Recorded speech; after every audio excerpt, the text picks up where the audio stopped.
Jaya Radha Madhava Punya Bihari.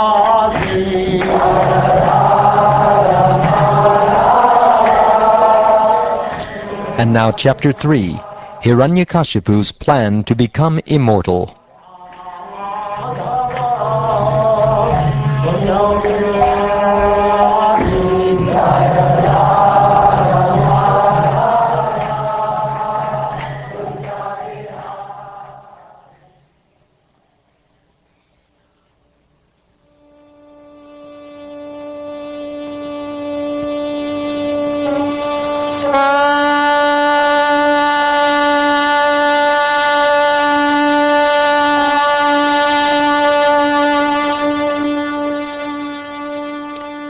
Narad Muni said to Maharaj Yudhishthir, "The demoniac king Hiranyakashipu wanted to be unconquerable and free from old age and dwindling of the body. He wanted to gain all the yogic perfections like anima and lagima, to be deathless, and to be the only king of the entire universe, including Brahmaloka. In the valley of Mandara Hill, Hiranyakashipu began performing his austerities by standing with his toes on the ground, keeping his arms upward and looking toward the sky. This position was extremely difficult, but he accepted it as a means to attain perfection. From the hair on Hiranyakashipu's head there emanated an effulgent light as brilliant and intolerable as the rays of the sun at the time of dissolution. Seeing the performance of such austere penances, the demigods, who had been wandering throughout the planets, now returned to their respective homes. Because of Hiranyakashipu's severe austerities, fire came from his head, and this fire and its smoke spread throughout the sky, encompassing the upper and lower planets, which all became extremely hot.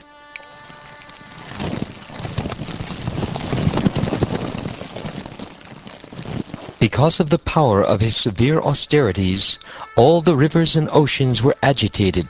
The surface of the globe, with its mountains and islands, began trembling, and the stars and planets fell. All directions were ablaze.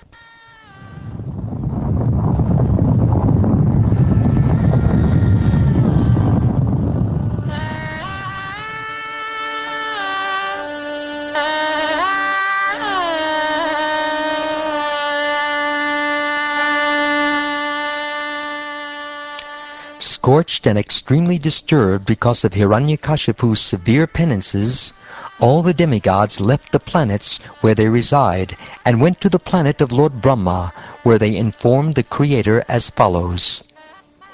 "O Lord of the demigods, O Master of the universe, because of the fire emanating from Hiranyakashipu's head as a result of his severe austerities, we have become so disturbed that we could not stay in our planets but have come to you.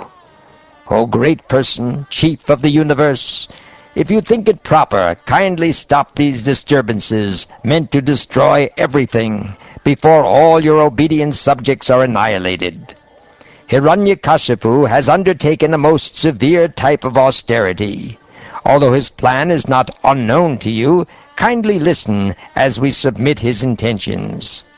He is thinking, the Supreme Person within this universe, Lord Brahma, has gotten his exalted post by dint of severe austerities, mystic power, and trance.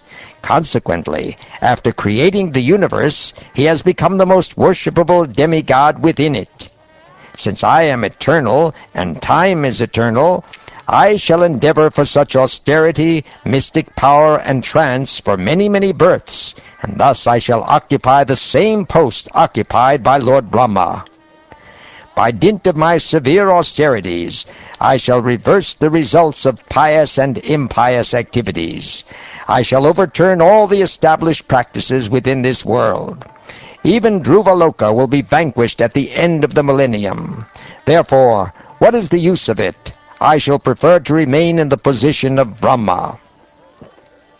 O Lord Brahma, We have heard from reliable sources that in order to obtain your post, Hiranyakashipu is now engaged in severe austerity. You are the master of the three worlds. Please, without delay, take whatever steps you deem appropriate. O Lord Brahma, your position within this universe is certainly most auspicious for everyone, especially the cows and Brahmins. Brahminical culture and the protection of cows can be increasingly glorified, and thus all kinds of material happiness, opulence, and good fortune will automatically increase. But unfortunately, if Hiranyakashipu occupies your seat, everything will be lost.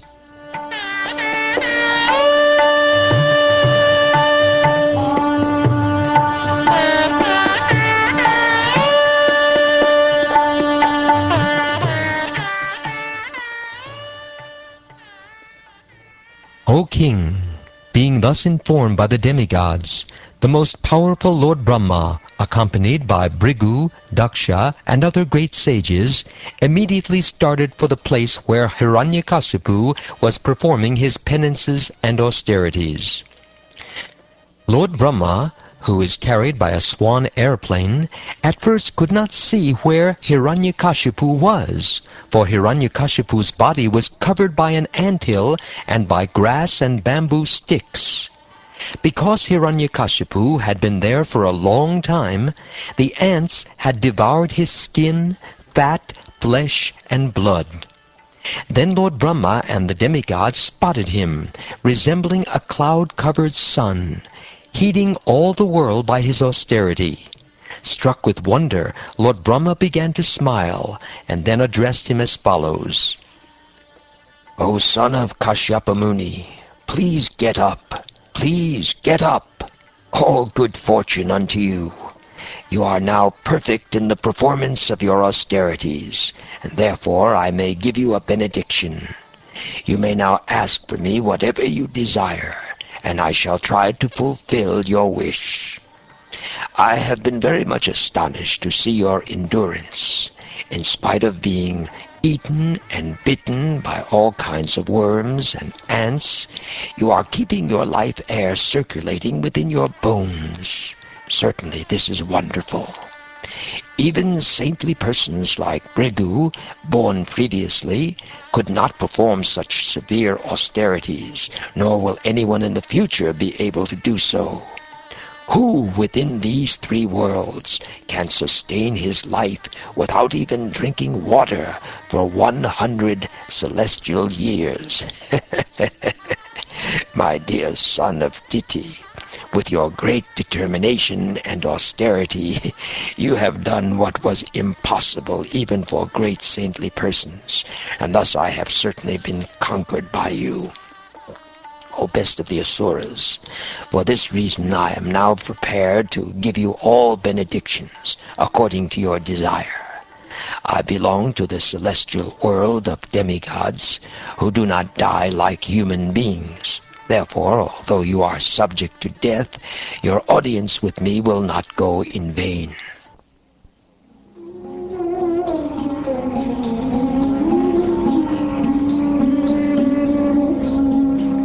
After speaking these words to Hiranyakashipu, Lord Brahma, the original being of this universe, who is extremely powerful, sprinkled transcendental, infallible, spiritual water from his kamandalu upon Hiranyakashipu's body, which had been eaten away by ants and moths.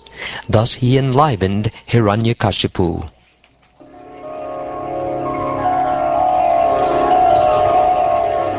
As soon as he was sprinkled with the water from Lord Brahma's water pot, Hiranyakashipu arose, endowed with a full body with limbs so strong that they could bear the striking of a thunderbolt. With physical strength and a bodily luster resembling molten gold, he emerged from the anthill a completely young man, just as fire springs from fuel wood. Seeing Lord Brahma present before him in the sky, carried by his swan airplane, Hiranyakashipu was extremely pleased. He immediately fell flat with his head on the ground and began to express his obligation to the Lord. Then, getting up from the ground and seeing Lord Brahma before him, the head of the Daityas was overwhelmed by jubilation. With tears in his eyes, his whole body shivering, he began praying in a humble mood, with folded hands and a faltering voice, to satisfy Lord Brahma. He said, "Let me offer my respectful obeisances unto the Supreme Lord within this universe.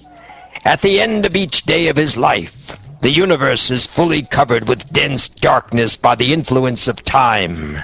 And then again, during his next day, that self-effulgent Lord, by his own effulgence, manifests, maintains, and destroys the entire cosmic manifestation through the material energy, which is invested with the three modes of material nature.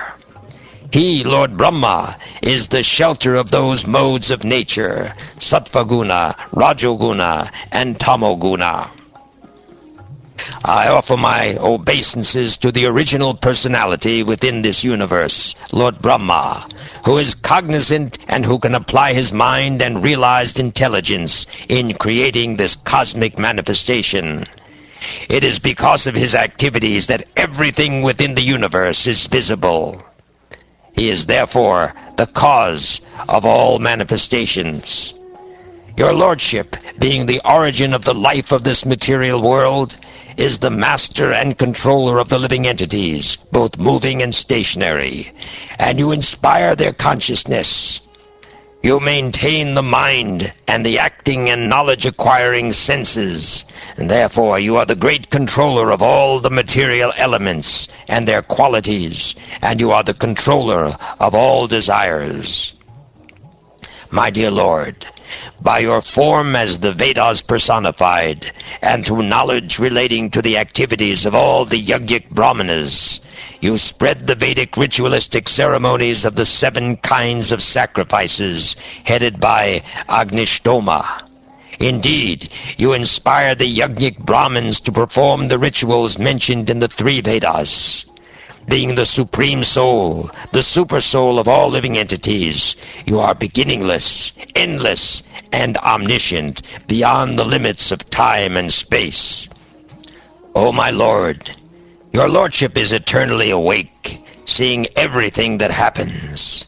As eternal time, you reduce the duration of life for all living entities through your different parts, such as moments, seconds, minutes, and hours. Nonetheless, you are unchanged, resting in one place as the Super Soul, Witness, and Supreme Lord, the birthless, all-pervading controller, who is the cause of life for all living entities. There is nothing separate from you, whether it be better or lower, stationary or moving. The knowledge derived from the Vedic literatures like the Upanishads, and from all the sublimbs of the original Vedic knowledge, form your external body. You are Hiranyagarbha, the reservoir of the universe, but nonetheless, being situated as the supreme controller, you are transcendental to the material world, which consists of the 3 modes of material nature. O my Lord, being changelessly situated in your own abode, you expand your universal form within this cosmic manifestation, thus appearing to taste the material world. You are Brahman, the Super Soul, the oldest, the personality of Godhead. Let me offer my respectful obeisances unto the Supreme, who in his unlimited, unmanifested form has expanded the cosmic manifestation, the form of the totality of the universe. He possesses external and internal energies, and the mixed energy called the marginal potency, which consists of all the living entities. O my Lord, O best of the givers of benediction, if you will kindly grant me the benediction I desire, please let me not meet death from any of the living entities created by you. Grant me that I not die within any residence or outside any residence during the daytime or at night, nor on the ground or in the sky. Grant me that my death not be brought by any being other than those created by you, nor by any weapon, nor by any human being or animal.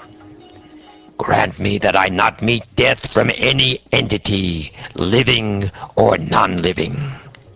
Grant me further that I not be killed by any demigod or demon, or by any great snake from the lower planets. Since no one can kill you in the battlefield, you have no competitor. Therefore, grant me the benediction that I too may have no rival. Give me sole lordship over all the living entities and presiding deities, and give me all the glories obtained by that position. Furthermore, give me all the mystic powers attained by long austerities and the practice of yoga, for these cannot be lost at any time.